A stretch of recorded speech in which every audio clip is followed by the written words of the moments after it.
When Margaret Brennan drove away from her Ohio home that August morning, no one could have predicted she'd never be seen again. The 82-year-old retired teacher had simply vanished on her way to a routine doctor's appointment, leaving no trace behind. But then, 8 months later, a logging crew's shocking discovery in the woods shattered every theory about her disappearance and revealed the sinister truth everyone had missed. Daniel Brennan was reviewing contracts at his dining room table when his phone rang.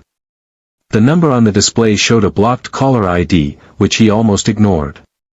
Too many spam calls these days. But something made him answer on the fourth ring. "Mr. Brennan, this is Special Agent Patricia Chen with the FBI. I'm calling about your mother, Margaret Brennan." The coffee mug in Daniel's hand trembled. 8 months. It had been 8 months since his mother vanished without a trace, and the calls had long since stopped coming. The local police had essentially given up after the first few weeks, classifying it as a voluntary disappearance. An elderly woman, recently depressed after her best friend's death, no signs of struggle. They'd made their assumptions clear. "What about her?" Daniel's voice came out. "Sir, I need you to come to Blackwood National Forest. A logging company made a discovery this morning that we believe is connected to your mother's case. Are you able to drive here now?" "Is she?" He couldn't finish the question. "We found her vehicle, Mr. Brennan. I'd prefer to discuss the details in person. Can you meet us at the ranger station off Route 47? Daniel was already grabbing his keys. "I'll be there in 40 minutes. The drive to Blackwood felt both endless and too quick. His hands gripped the steering wheel as his mind raced through possibilities. They'd found the car. After 8 months of nothing, no credit card activity, no phone pings, no sightings, they'd finally found something. The ranger station parking lot was crowded with official vehicles, FBI sedans, local police cruisers, and a crime scene van that made Daniel's stomach clench. Agent Chen met him at the entrance, a woman in her 40s with sharp eyes and a professional demeanor that somehow managed to convey sympathy. "Mr. Brennan, thank you for coming. I know this is difficult." She gestured toward an FBI UV. "The site is about 3 miles up an old logging road. I'll drive us there and explain what we know." As they bumped along the rough forest road, Agent Chen filled him in. A logging company was surveying for a new access road when they discovered a vehicle buried under what appeared to be a landslide. When they started to clear it, they realized the debris placement wasn't natural. "What do you mean not natural?" "The logs and debris were arranged deliberately, Mr. Brennan. Someone went to significant effort to conceal this vehicle. When the crew saw it was a car underneath, they immediately called us. They rounded a bend and Daniel saw the scene. Yellow tape cordoned off a section of forest where massive logs had been pulled aside. FBI technicians in protective gear worked methodically around a red sedan that sat partially buried in mud and forest debris. Even from a distance, even caked with dirt and damaged by months of exposure, Daniel recognized his mother's 2018 Toyota Camry. His legs felt weak as he exited the SUV. That morning, 8 months ago, rushed back with painful clarity. He'd stopped by her house for their regular Tuesday breakfast, but she was already preparing to leave. "Doctor's appointment," she'd said, gathering her purse. "Just routine blood work. These old bones need more maintenance than they used to." He'd offered to drive her, but she'd waved him off. "Don't be silly. It's a beautiful morning, and I need to stop at the pharmacy afterward." She'd been wearing her favorite cardigan, the charcoal one he'd given her for Christmas, over a bright pink shirt, always a splash of color, even for routine errands. Their neighbor, Mrs. Patterson, had seen her loading Molly, her small black terrier, into the car around 10 a.m. Margaret had called the doctor's office at 10:15 to say she'd be running late due to construction on Maple Street. The receptionist remembered the call clearly because Margaret had been apologetic about the delay. She never arrived. Molly was found that evening wandering near the house, suggesting Margaret had either returned briefly or let the dog out somewhere nearby, but Margaret herself had vanished completely along with her car, as if the earth had swallowed them both. Now, staring at the mud-caked vehicle being photographed from every angle, Daniel understood that's essentially what had happened. Someone had tried to make his mother's car disappear into the forest floor. Mr.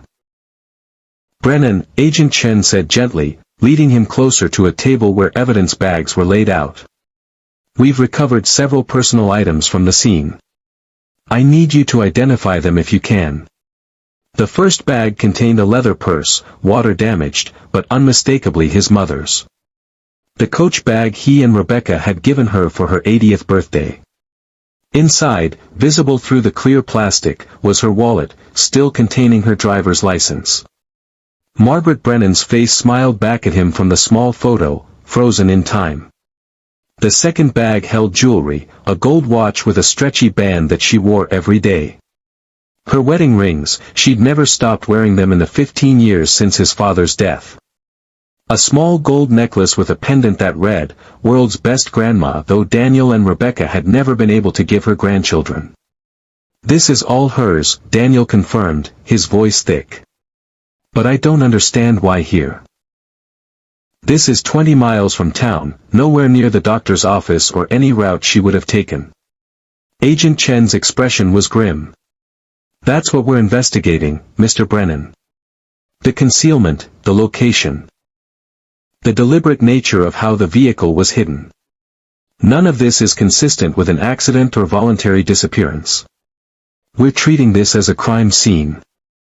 Daniel stared at the ruined car, at the massive logs that had hidden it for 8 months, at the evidence of his mother's last moments laid out on a folding table in the middle of the forest. Someone had done this. Someone had taken his mother and gone to extraordinary lengths to hide what they'd done. What happens now? He asked. We continue processing the scene. We'll need a full statement from you about that last morning. Any concerns your mother might have mentioned, anyone who might have wished her harm. Chen paused. And Mr. Brennan, I have to ask, is there anyone you can think of who had access to your mother's daily routine? Someone who would have known she'd be alone that morning. The question hung in the air as Daniel watched technicians carefully document every detail of his mother's hidden grave. Daniel sat in his mother's kitchen, the familiar space feeling hollow without her presence. He'd been here countless times over the past 8 months, maintaining the house, collecting mail, ensuring everything stayed in order for when she returned. Now, knowing her car had been hidden in the forest all this time, the house felt like a crime scene itself. He pulled out her desk calendar, the one she religiously maintained despite his attempts to get her to use a smartphone. August 15th, 8 months ago, showed her neat handwriting. Dr. Morrison, 10:30 a.m. blood work. Nothing unusual, nothing to indicate it would be her last entry. The doorbell interrupted his thoughts. Through the front window, he saw Mrs. Patterson from next door holding a casserole dish. The universal suburban response to tragedy. Daniel, I saw you were here, she said when he opened the door. I heard about what they found. I'm so sorry. He accepted the dish numbly. Mrs. Patterson, you saw her that morning. The police said you were the last person. I've gone over it 1,000 times in my mind, the elderly woman said, wringing her hands. It was just after 10 o'clock. I was watering my roses when Margaret came out. She had Molly with her, which I thought was odd for a doctor's appointment. Did she say anything? She seemed rushed. Said something about construction making her take the long way, so she was bringing Molly along for the ride rather than leaving her alone for too long. Mrs. Patterson's eyes welled up. She asked if I could check on Molly if she was later than expected. That's why I went looking that evening when I saw her car wasn't back. The construction, Daniel pressed. Did she say where? Maple Street. I think they were replacing water lines that whole week. Traffic was backed up terribly. I avoided that area myself. After Mrs. Patterson left, Daniel called the city planning office. Yes, they confirmed there had been construction on Maple Street from August 12th through August 18th. The detour would have routed traffic down Elm, then to Highway 47, a route that could have taken his mother past the forest road where her car was found, though it wasn't the most direct path. Back at his mother's desk, Daniel began examining her financial documents with fresh scrutiny. When she'd first disappeared, he'd done a cursory check. Her checking account showed no activity after August 15, no unusual withdrawals before that date. Her credit cards hadn't been used. It all supported the police theory of voluntary disappearance. Perhaps a confused elderly woman who'd gotten lost. But now he looked deeper. Her filing system was meticulous. Bank statements organized by month, bills marked as paid with check numbers noted. He pulled out the folder marked Household Services. There was the lawn service paid monthly. The cleaning lady who came twice a month, though that had stopped 6 months before the disappearance when the woman moved away. And there, a newer addition to the folder, Ashley Kovac, Caregiver Services. Daniel stared at the invoices. His mother had hired a caregiver. She'd never mentioned it. The invoices showed bi-weekly visits starting in January, 8 months before she vanished. Services listed included medication management, errands, companionship, light housekeeping. The rate was reasonable, $25 an hour, usually 3 to 4 hours per visit. He found canceled checks made out to Ashley Kovac, all in his mother's careful script. The last one was dated August 1, 2 weeks before the disappearance. But something was off. In the margin of her check register, his mother had penciled a question mark next to the July payment. And next to August's entry, she'd written verify amount. Daniel's phone buzzed. Rebecca checking in. How are you holding up? Do you need me to come over? I'm at Mom's house. Did you know she hired a caregiver? A caregiver? No, she never mentioned that. She seemed to be managing fine on her own. That's what Daniel had thought, too. His mother was remarkably independent for 82, still driving, still maintaining her house and garden. She'd been sad after her friend Elelainer died, but she'd been seeing a therapist and seemed to be improving. Why would she need a caregiver? He studied the invoices more carefully. Ashley Kovach's address was listed as an apartment complex on the south side of town. No company name, just her personal information. A phone number with a local area code. Something about those question marks in the check register nagged at him. His mother was precise about money, having managed the household finances for over 50 years. If she was questioning amounts, something had been wrong. Daniel gathered the caregiver invoices and check register. Tomorrow, he'd track down Ashley Kovach. After 8 months of no answers, he finally had a thread to pull. Daniel was still studying his mother's financial papers the next morning when his phone rang. The number was unfamiliar but local. Hello, is this Daniel Brennan? The woman's voice was young, professional. This is Ashley Kovach. I was your mother's caregiver. I just saw the news about them finding her car. I'm so terribly sorry. Daniel straightened in his chair. He'd been planning to track her down and here she was calling him. Ms. Kovach. Yes. I actually just found your invoices in my mother's files. I didn't know she'd hired anyone. She didn't want to worry you, Ashley said, her tone sympathetic. You know how independent she was. She only called me after she had that little fall in January. Didn't even tell you about that, did she? Just bruised her hip, but it scared her. She wanted someone to check on her regularly, help with the heavier housework. Daniel hadn't known about any fall. Another secret his mother had kept, probably not wanting to seem frail. I was actually hoping to talk to you. You might have been one of the last people to see her.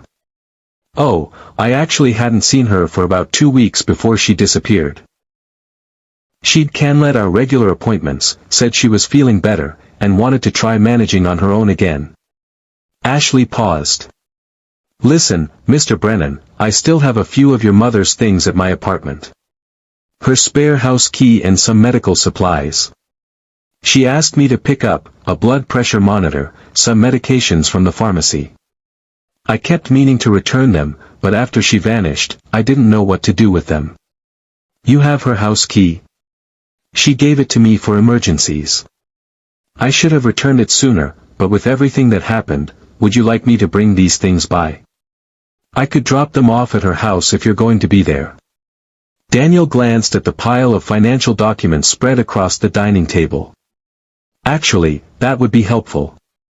I'm here now trying to go through all her paperwork.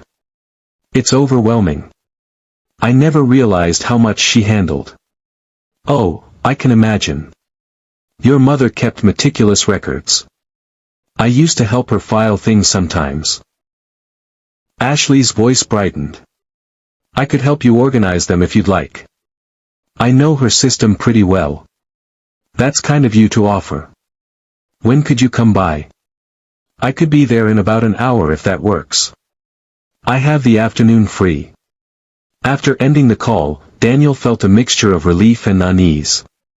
Ashley seemed helpful, caring, exactly the kind of person his mother would have trusted, but those question marks in the check register still bothered him. An hour later, a silver Honda Civic pulled into the driveway. Ashley Kovac was younger than Daniel had expected, late 20s, with blonde hair pulled back in a professional ponytail. She wore fitted jeans and a blazer that looked expensive. As she walked up the front path carrying a canvas bag, something caught the afternoon sun. Diamond earrings, large ones. Mr. Brennan, she said, extending her hand. I'm so glad to finally meet you, though I wish it were under better circumstances. Her handshake was firm, confident. Up close, Daniel noticed her designer handbag, the Rolex, on her wrist. For someone charging $25 an hour for caregiver services, she seemed to be doing remarkably well. Inside, Ashley pulled items from her bag, the blood pressure monitor still in its box, several prescription bottles, and a single key on a keychain with a small butterfly charm. Your mother loved butterflies, Ashley said, noticing his gaze. She had that beautiful garden out back with all the butterfly bushes. It was true. Such a specific detail that only someone who'd spent time here would know. Daniel felt ashamed of his momentary suspicion about her jewelry. Maybe she had family money or another job. Ashley looked at the papers covering the dining table. Oh my, you really do have your work cut out for you. Your mother kept everything so organized, but I imagine it's still overwhelming if you don't know her system. Especially the financial stuff, Daniel admitted. I'm not even sure what I'm looking for. Ashley moved closer to the table, scanning the documents. She was worried about money those last weeks, kept asking me if I thought she was being overcharged for things, if her utilities seemed high. I told her everything looked normal to me, but she seemed anxious about it. Daniel frowned. Worried about money? Mom had an excellent pension from teaching, plus Dad's life insurance and their investments. She was very comfortable. Oh, I'm sure you're right, Ashley said quickly. Maybe I misunderstood. She might have just been double-checking things. You know how careful the older generation is about waste. But Daniel's mother had never worried about money in her life. His father had been a successful insurance agent, and they'd lived well below their means. The house was paid off decades ago. She donated generously to charities, never haggled over prices, and had often said her biggest financial concern was figuring out how to spend it all before she died. Here, Ashley said, beginning to sort papers into piles. Let me help you get this organized. Medical receipts here. Utilities here, bank statements here. Your mother taught me her filing system. She was very particular about it. Daniel watched as Ashley efficiently categorized documents, her manicured nails, another expensive detail, moving quickly through the papers. She did seem to know the system, but something felt off about her claim that his mother had been worried about money. It was so completely out of character. Still, Ashley was here helping, being kind, and she had worked for his mother for months. Surely Margaret Brennan, who'd spent 40 years as a teacher reading people, would have sensed if something was wrong with her caregiver, wouldn't she? For the next hour, Ashley worked beside Daniel, sorting through years of his mother's careful record-keeping. She was efficient, helpful, occasionally sharing small anecdotes about Margaret that rang true. How she insisted on using her good china for their tea during visits. How she'd fret over her tomato. "You scared me. I remembered your mother kept some important papers up here. She showed me once when she was worried about I asked you to stay with the medical receipts. I was just trying to help." Ashley's tone shifted, becoming defensive.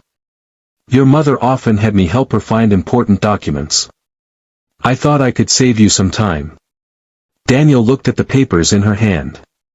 One appeared to be a handwritten list, account numbers, passwords, his mother's master list for online banking, which he kept hidden in her nightstand drawer. "Please put those down," he said coldly. Ashley set the papers back on the nightstand, her friendly mask slipping for just a moment. Something flashed in her eyes. Frustration? Anger? Then the pleasant smile returned.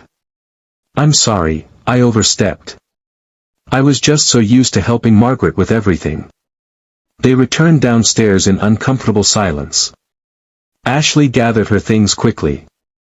"I should go. I can see this is difficult for you having a stranger in your mother's space." "Thank you for returning her things," Daniel managed, his mind racing. After she left, Daniel went straight back to his mother's bedroom. The master list was where Ashley had placed it, but several other drawers had clearly been disturbed. His mother's jewelry box had been moved slightly. Nothing seemed to be missing, but someone had definitely been searching. Then he noticed the closet door was ajar. Inside, barely visible behind hanging clothes, was his mother's safe. She'd shown it to him once, made sure he knew the combination in case something happened to her. The digital display was dark, normal, but when Daniel touched the keypad to activate it, an error message appeared. Access denied. 3 incorrect attempts. Key override required. His blood ran cold. The safe would only show this message if someone had tried and failed to open it 3 times in succession. The attempts were recent within the last hour based on the system timeout. Only one person had been upstairs alone. Daniel's hands shook as he reached for his phone. Ashley Kovach hadn't just been his mother's caregiver. She'd been stealing from her or trying to. The questioned payments in the check register suddenly made perfect sense. His mother had discovered something was wrong. He started to dial 911, then hesitated. What would he say? That his mother's former caregiver had tried to open a safe.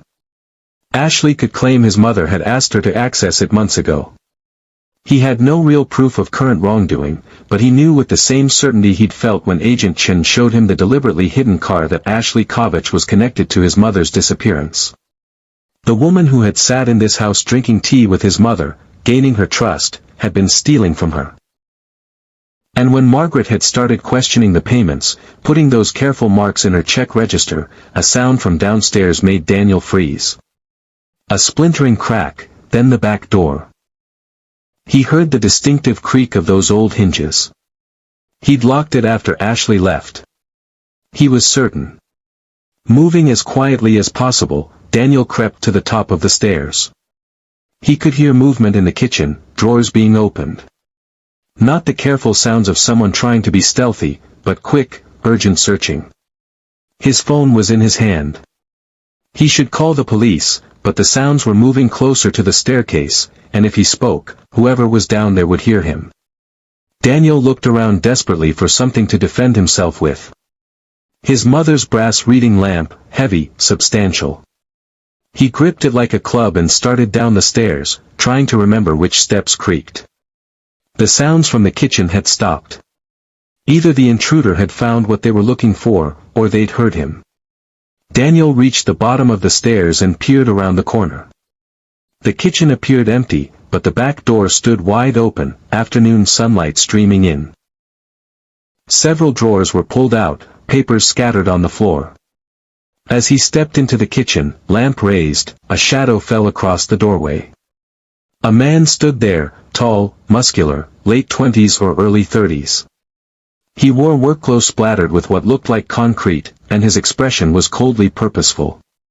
"You must be the son," the man said, stepping inside. Ashley said, "You might be a problem." Before Daniel could respond or react, the man rushed him. Daniel swung the brass lamp desperately, but Tyler was faster. The younger man ducked under the arc and slammed into Daniel's midsection, driving him backward into the kitchen counter. The lamp crashed to the floor as Daniel gasped for air, winded by the impact. "Should have minded your own business," Tyler growled, pinning Daniel against the counter with one thick forearm across his throat. With his free hand, he pulled out a pistol from his waistband, an old revolver that Daniel recognized with a sick jolt. His father's service weapon from his army days, kept in the bedroom closet. "That's my father's gun." Daniel wheezed. "Your mom showed Ashley where everything was."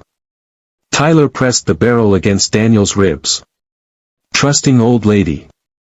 Too trusting. Now move. We're going downstairs." Tyler forced him toward the basement door. The gun never wavering.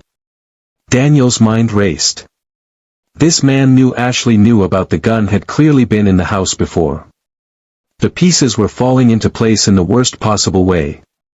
The basement was finished, converted years ago into a rec room where Daniel and his sister had played as children. Now Tyler shoved him toward an old wooden chair near the water heater. "Sit," Tyler commanded. When Daniel hesitated, Tyler struck him across the face with the gun barrel. Pain exploded through Daniel's cheek as he stumbled into the chair. Tyler produced zip ties from his pocket. He'd come prepared and secured Daniel's wrists behind the chair back, then his ankles to the chair legs. "Ashley's on her way back." He heard the distinctive creak of those old hinges. He'd locked it after Ashley left. He was certain. Moving as quietly as possible, Daniel crept to the top of the stairs. He could hear movement in the kitchen, drawers being opened. Not the careful sounds of someone trying to be stealthy, but quick, urgent searching. His phone was in his hand. He should call the police, but the sounds were moving closer to the staircase, and if he spoke, whoever was down there would hear him. Daniel looked around desperately for something to defend himself with. His mother's brass reading lamp, heavy, substantial. He gripped it like a club and started down the stairs, trying to remember which steps creaked. The sounds from the kitchen had stopped. Either the intruder had found what they were looking for, or they'd heard him. Daniel reached the bottom of the stairs and peered around the corner. The kitchen appeared empty, but the back door stood wide open, afternoon sunlight streaming in. Several drawers were pulled out, papers scattered on the floor.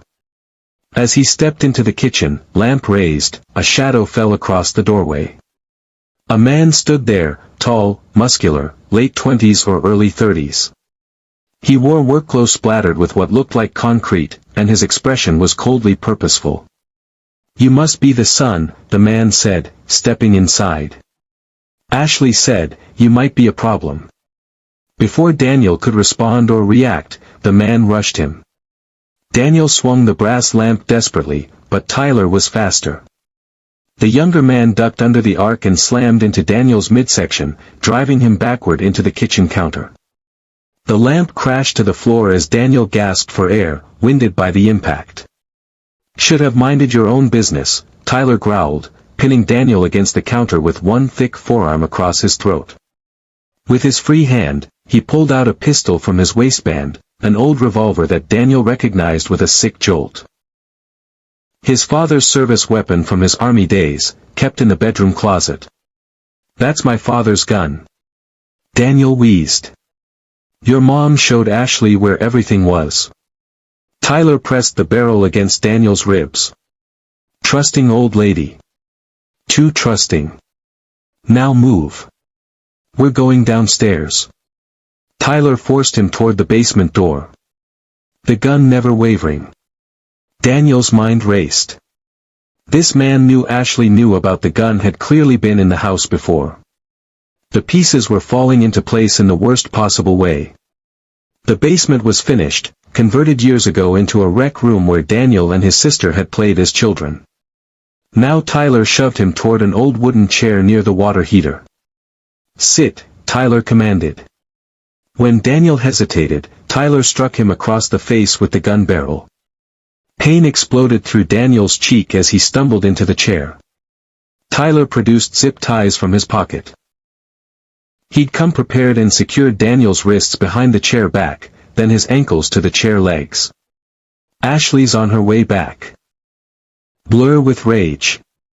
His mother, who taught thousands of children who'd never hurt anyone in her life, executed in the forest because she'd caught a thief. The safe combination, Ashley pressed. "We need it now. We've waited 8 months, kept coming back to check, but could never get in. That's our money in there. Payment for dealing with your mother's accusations. She trusted you," Daniel said to Ashley. "She let you into her home, treated you like family." "Business is business," Ashley replied, though she couldn't meet his eyes. "I've got 3 other clients right now. All of them loaded, all of them lonely. Your mother was supposed to be easy money if she hadn't been so damn sharp." A car door slammed outside. Ashley and Tyler both froze. "That'll be the wife," Tyler said. He checked his gun, made sure a round was chambered. "I'll handle this." "No more killing," Ashley hissed. "We get the combination and get out. That's it. You think she's just going to leave when he doesn't answer? She has a key." He said they had dinner plans. As if on cue, they heard the front door open. "Daniel, are you here? Your car's in the driveway." Rebecca's voice carried clearly down to the basement. Daniel tried to shout a warning, but Tyler had already bounded up the stairs, moving with frightening speed. "Daniel, is everything okay?" "I saw the back door," was the sound of a struggle. Rebecca's scream cut short, something heavy hitting the floor. Daniel pulled desperately against the zip ties, the plastic cutting into his wrists. Minutes later, Tyler reappeared, half carrying, half dragging Rebecca. Her face was pale with shock, a red mark already forming on her cheek where he'd struck her. Tyler forced her into another chair and began securing her with more zip ties. "I called 911. Rebecca gasped out. "Before I came in, saw the broken door. They're already coming." Ashley went white. "You're lying. Check her phone." Rebecca challenged. "Last call 2 minutes ago." Tyler grabbed Rebecca's phone from her pocket, his face darkening as he saw the call log. "She really did." "How long?" Ashley demanded. "This neighborhood. 5 minutes, maybe less." The two criminals looked at each other. A whole conversation in that glance. They'd killed before. They could kill again. But 2 more bodies with police already en route. The van. Tyler decided we take them both. Get the combination on the way. He cut Daniel's ankle ties with a pocket knife, but left his wrists bound. "Up. Both of you try anything and I start shooting." Tyler pushed them up the basement stairs at gunpoint while Ashley ran ahead to get the van. Through the kitchen window, Daniel could see a white construction van backing into the driveway. Marsh Construction painted on the side in fading letters. "Move," Tyler ordered, jabbing the gun into Daniel's back. As they stumbled through the kitchen, Daniel noticed Ashley had grabbed a blue tarp from somewhere, the same type contractors used. His stomach turned as he realized what it was for. They weren't planning on driving them anywhere alive. Rebecca must have had the same thought. "They're going to kill us anyway," she said to Daniel, "just like your mom." "Shut up," Tyler snapped. But his nervousness was showing. In the distance, they could hear sirens, still faint, but growing louder. Ashley threw open the van's rear doors. The cargo area was empty except for tools and more blue tarps. Get them in. Hurry. Tyler shoved Rebecca in first, then Daniel. The metal floor was cold through Daniel's shirt as Tyler climbed in after them, keeping the gun trained on them while Ashley slammed the doors. Where?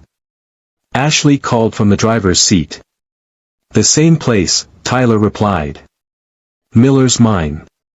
No one goes there. The van lurched into motion, tires squealing as Ashley accelerated out of the suburban neighborhood. Daniel and Rebecca slid across the floor with their hands bound, unable to brace themselves. The combination, Tyler demanded, steadying himself against the van wall. Give it to me now, and maybe this goes easier. If I tell you, you'll kill us immediately, Daniel said. You're dead either way. This just determines how much you suffer first. The sirens were louder now, and Ashley was driving erratically, taking corners too fast. Through the small window between the cargo area and cab, Daniel could see her checking the mirrors constantly. They're tracking my phone, Rebecca said suddenly. I have location sharing with my sister. She can see where I am. Tyler's face darkened. He grabbed Rebecca's phone from his pocket and powered it off. Not anymore. But Rebecca smiled grimly. Turning it off doesn't matter. They can still ping the last tower it connected to. And 911 calls are recorded. I told them about the break-in that I was at Margaret Brennan's house. They'll know exactly where to look. She's lying, Ashley called back, but uncertainty colored her voice. No, she's not, Daniel said, playing along with Rebecca's gambit. Cell tower triangulation. They're probably setting up roadblocks right now. Tyler struck him with the gun butt, but the blow lacked force. The man was rattled. The sirens seemed to be everywhere now, echoing off the buildings as Ashley went through traffic. Take Highway 47, Tyler ordered. We can lose them in the forest roads. That's where Mom's car was found. Daniel realized aloud. You're taking us to the same area. Shut up. Ashley merged onto the highway, accelerating past other vehicles. But as they crested a hill, brake lights lit up ahead, a sea of red stretching into the distance. Traffic was stopped. What the hell? Ashley hit the brakes hard, throwing everyone forward. Through the windshield, Daniel could see the reason. Police cars were positioned across all lanes about a quarter-mile ahead, lights flashing. Officers were out of their vehicles, checking each car as it slowly passed through the checkpoint. Roadblock. Tyler breathed. They actually set up a roadblock. Back up, he shouted to Ashley. Turn around. I can't. There's traffic behind us. They were trapped. Cars ahead, cars behind. Concrete barriers on both sides of the highway. Ashley's panicked breathing was audible from the front seat. The forest exit, Tyler said suddenly. Before the roadblock, pull off there. Ashley jerked the wheel right, cutting off another vehicle as she veered toward an exit ramp. The van tilted dangerously as she took the curve too fast. They were on a two-lane forest road now, the same one that led to where Margaret's car had been found. They'll follow us, Ashley said, her voice high with panic. She was right. In the mirrors, Daniel could see police cars peeling off from the roadblock, following their escape route. The van's engine strained as Ashley pushed it harder, but it was built for hauling materials, not high-speed chases. There. Tyler pointed to a dirt road branching off. Take it. Ashley yanked the wheel and the van fishtailed onto the forest track. Trees pressed close on both sides, branches scraping against the vehicle. The police sirens were getting closer. It's over, Rebecca said calmly. You can't outrun them in this thing. Let us go and maybe they don't shoot you. Shut up. Tyler was losing control, waving the gun wildly. This wasn't supposed to happen. It was just supposed to be easy money from old people who had more than they needed. The dirt road ended abruptly in a small clearing. Ashley slammed on the brakes, the van sliding to a stop just feet from a massive pine tree. Through the front window, Daniel could see they were trapped. Dense forest on all sides. No way forward. Behind them, police cars were pulling into the clearing, forming a semicircle. Officers emerged using their doors as shields, weapons drawn. Tyler Marsh, Ashley Kovach. The voice boomed from a police megaphone. Exit the vehicle with your hands visible. What do we do?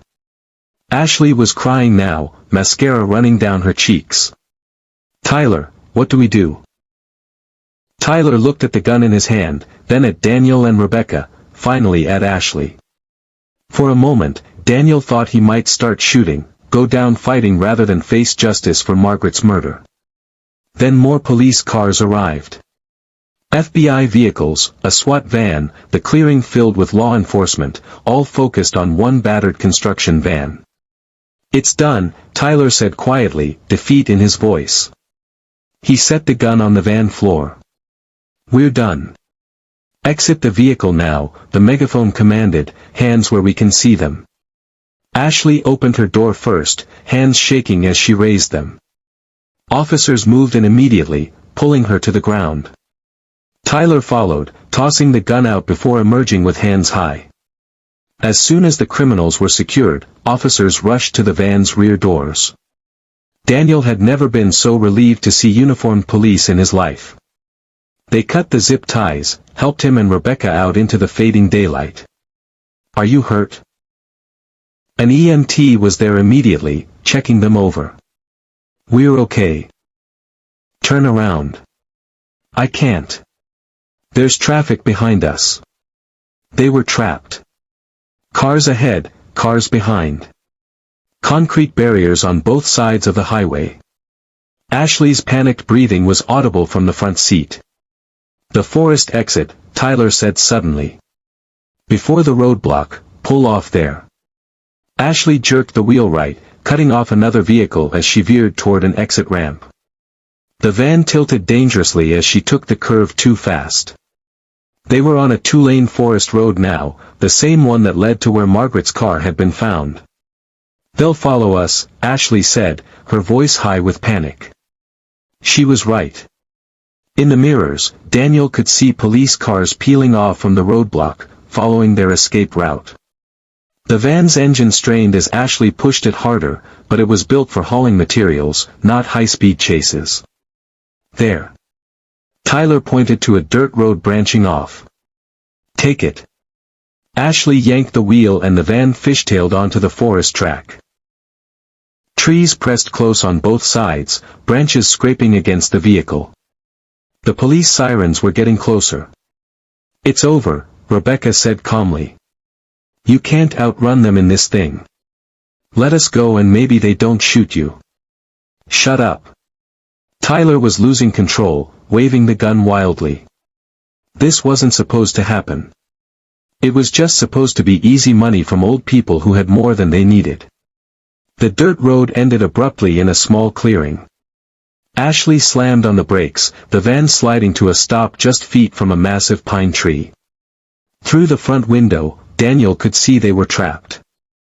Dense forest on all sides. No way forward.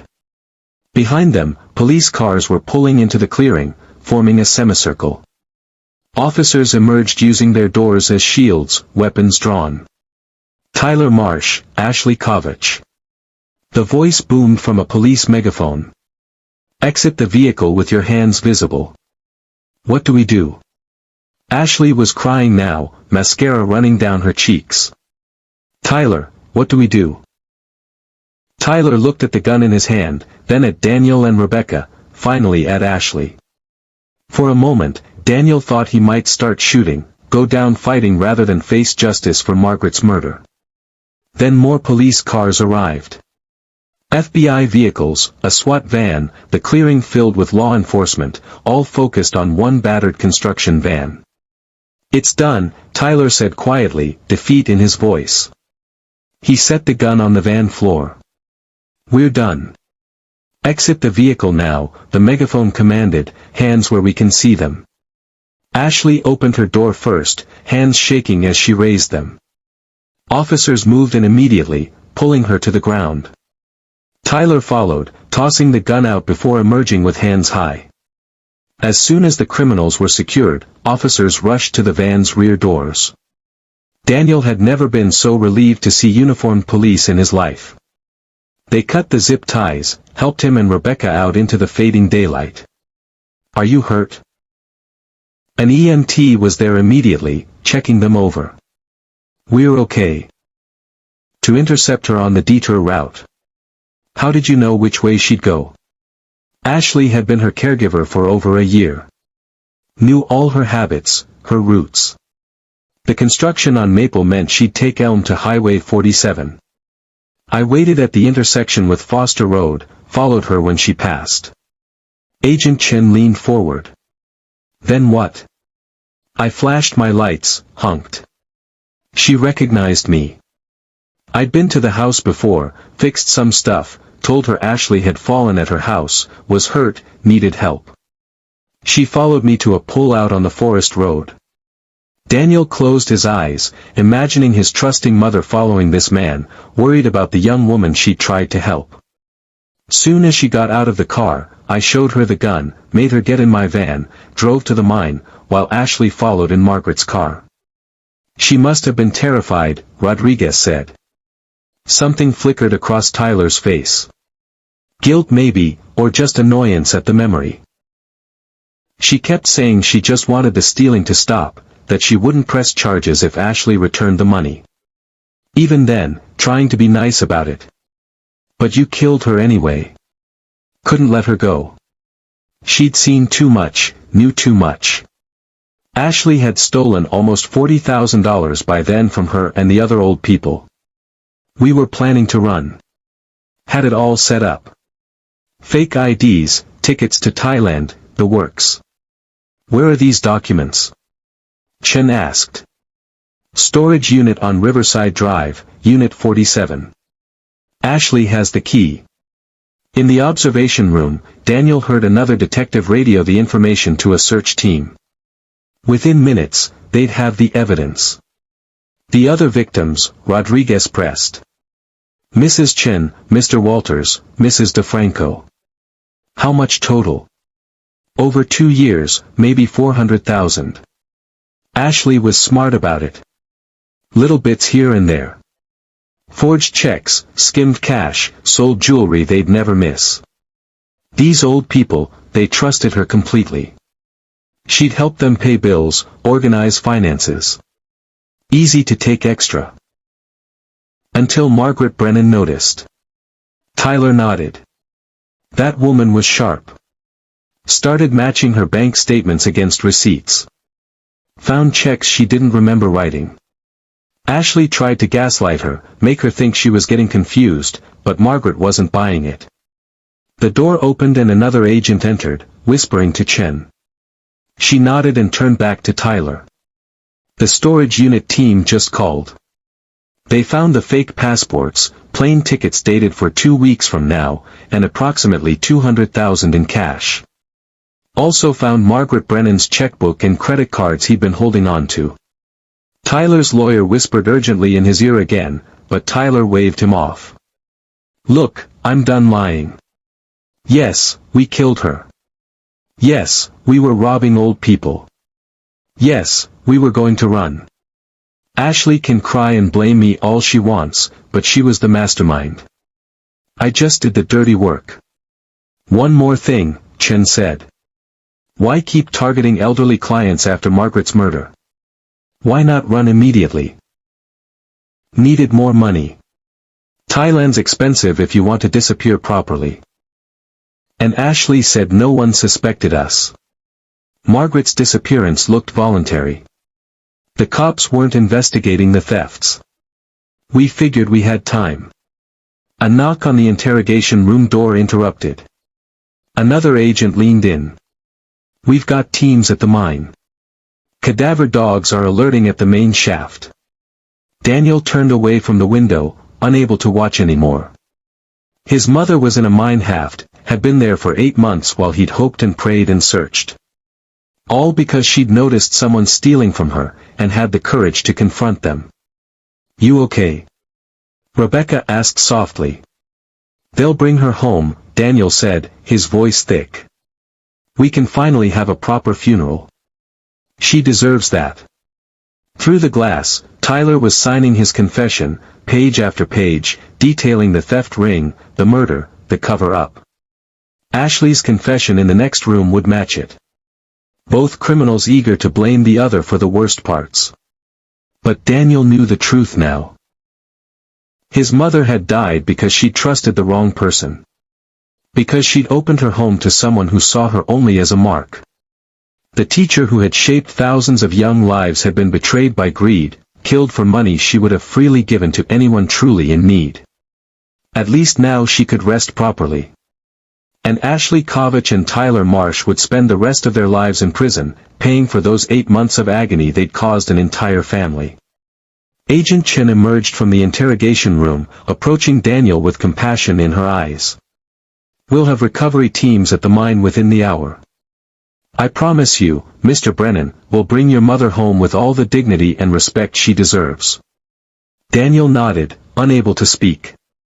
After 8 months of questions, he finally had answers. They weren't the answers he'd wanted. There was no miracle, no mistake, no hope of finding her alive somewhere. But there was justice and there was truth. And there would be a place to lay flowers and say goodbye properly. It would have to be enough.